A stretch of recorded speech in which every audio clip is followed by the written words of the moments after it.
always want to teach your kids to build a spirit routine.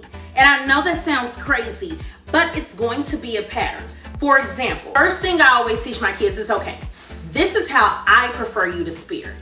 I like a straight arm and a punch motion. I don't like spiriting in a high V because your arm gets too loose.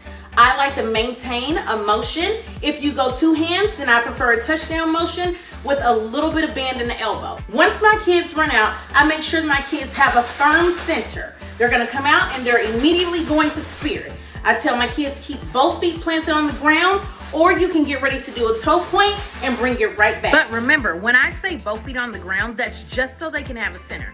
This doesn't mean that they shouldn't be jumping up and down with 2 feet off of the ground. Do a high kick or whatever makes sense.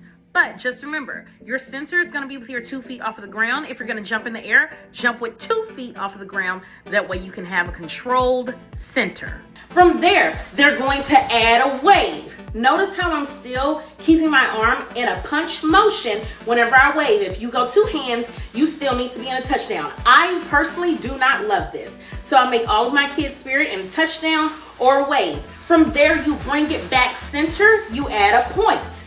Then you come back to your center, you can point over here.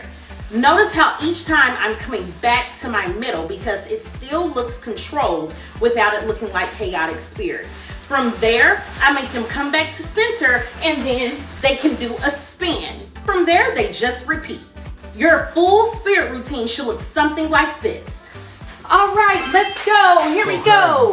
Yell with us. Get loud. Come on, crowd. We want to hear you yell. Yell with us. It still gives you plenty of energy and it's not chaotic and you don't lose crowd connection. So I bet you're wondering what that exercise is. At the beginning and the end of practice, have all of your team spirit for 1 minute straight. The end goal is to have them spirit for 3 minutes straight at the beginning and the end of practice. What this is gonna do for you is, number one, it's gonna teach them how to have stamina. Number two, it's going to teach them how to spirit effectively the entire time. And number three, it's gonna fix that constant comment that you're getting on your score sheets that your transitions look low energy or you lose genuine crowd connection.